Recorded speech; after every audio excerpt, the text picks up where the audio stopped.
ముఖ్యమంత్రి గారు బహుశా బిజీగా ఉంటారేమో అని ముఖ్యమంత్రి గారికి బహిరంగ లేఖని ఈ ఫోటోలన్నీ అటాచ్ చేసి పంపిద్దాం అనుకుంటున్నారు. ఒక copy Hydraa commissioner Ranganath sir కూడా పంపిస్తాను. ఆయన ఏదో చెప్పినట్టుగా కాలేజ్ ఎందుకు తీస్తలేవు సార్ అంటే అలా చదువుకుంటా పిల్లలు ఉన్నారు అని. మరి ఇంట్లో ఎవరు ఉన్నారు సార్? రంగనాథ్ సార్ దీంట్లో ఎవరు ఉన్నారు? పునాదులు ఎట్లా లేస్తూ ఉన్నాయి? బిల్డింగ్ ఇంత స్పీడ్గా ఎట్లా కన్స్ట్రక్షన్ జరుగుతుంది? హెచ్ఎండిఏ మాట్లాడేది, హైడ్రా మాట్లాడేది, పిసిసి అధ్యక్షుడు మహేష్ కుమార్ గౌడ్ మాట్లాడారు, ముఖ్యమంత్రి గారు మాట్లాడారు, మున్సిపల్ మంత్రి ఎవరో మీకు అందరికీ తెలుసు.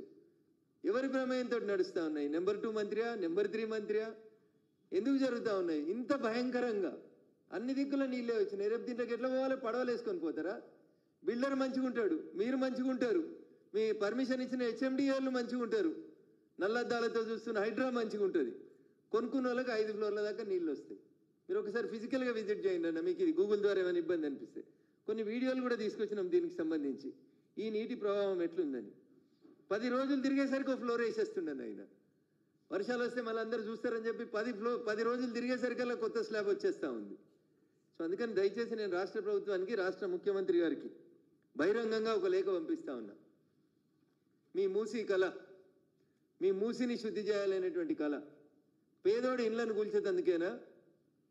పెద్దోళ్ళకి ఇట్లా అడ్డదిడ్డంగా మీరు అనుమతులు ఇవ్వచ్చా? 1,00,000 కోట్లు పెట్టి మీరు మూసిని ప్రక్షాళన చేయాలని కలగంటున్నారు కదా ముఖ్యమంత్రి గారు. మరి ఈ బంగ్లా ఎట్లా కడుతున్నారు? కొత్త బంగ్లాలు ఎట్లా వస్తున్నాయి? మూసీ పరివాహక ప్రాంతంలో, ఎఫ్టీఎల్లో, బఫర్ జోన్లో పోలీసు వాళ్ళు కేసు నమోదు చేసి ఛార్జ్షీట్ కూడా వేసిర్రు. దీని అద్దులు తొలగించబడ్డాయని వేసిర్రు వాళ్ళు ఛార్జ్షీట్లో. మీకు కావాలంటే 13th municipal magistrate court, Rajendar Nagar అత్తాపూర్లో ఉన్న కోర్టులో కాగితాలకి నేను అప్లై చేసుకున్నాను. సర్టిఫైడ్ కాపీస్ వస్తే రేపు మాపు మీరు ఇక్కడికి వస్తే, నార్సింగ్కి వస్తే మీకు అక్కడనే కోర్టులోంచి తీసుకొని ఇస్తాం. ఈ బహిరంగ లేఖ రాష్ట్ర ముఖ్యమంత్రి యనమల రేవంత్ రెడ్డి గారికి నేను ఈ సందర్భంగా రాస్తూ, 10 రోజులైన జరిగినటువంటి వర్ష బీభత్సాన్ని, నీటి ప్రవాహాన్ని చూపించి, సార్ గరీబోళ్ళు ఇల్లు కూలగొట్టుడు, ఇవి ప్రవాహానికి అడ్డంగా ఉన్నాయని చేసేటువంటి కార్యక్రమాన్ని మానుకొని, మీకు నిజంగా చిత్తశుద్ధి ఉంటే ఈ కొత్తగా నిర్మిస్తున్నటువంటి మూసీ పరివాహక ప్రాంతంలో 12 గేట్లను ఎత్తితేనే, 4 ఫీట్లు ఎత్తితేనే గిన్నె నీళ్లు కనబడుతుంటే మీరు ఏం ఆలోచిస్తూ ఉన్నారు? శ్రీ ఆదిత్య వింటేజ్ ప్రాజెక్టుకి అనుమతులు ఎట్లొచ్చినాయి? దీని అనుమతుల్ని ఇచ్చిన అధికారులు ఎవరు? మీరు ముఖ్యమంత్రి అయిన తర్వాత మీరు ఇది ఆపితే దీన్ని మళ్ళీ కన్స్ట్రక్షన్ ప్రారంభించేందుకు పనిచేసినటువంటి మంత్రులు ఎవరో దయచేసి మీరు బయటపెట్టి ఈ పనిని ఆపుతారా, లేదా మమ్మల్ని న్యాయస్థానాలను ఆశ్రయించి దీని మీద తగు చర్య తీసుకోమంటారా చెప్పాలి. ఈ లెటర్ని కాపీ టు హైడ్రా కూడా మార్క్ చేసినాం, కమిషనర్ హైడ్రా కూడా. రంగనాథ్ గారు మీరు మాకు నోటీస్ ఇవ్వండి, ఎప్పుడు రమ్మంటారో చెప్తే నేను వస్తాను. దీనికి బఫర్ జోన్ ఫిక్స్ చేసింది ఎవరు? దీని సర్వే నెంబర్ హద్దుబందుల్ని రద్దు చేసింది ఎవరు? హెచ్ఎండిఏ అధికారి కంప్లైంట్ ఇస్తే ఎఫ్ఐఆర్ అయింది 1006/23. హెచ్ఎండిఏ అధికారులే పర్మిషన్ మళ్ళీ ఎట్లు ఇచ్చిర్రు?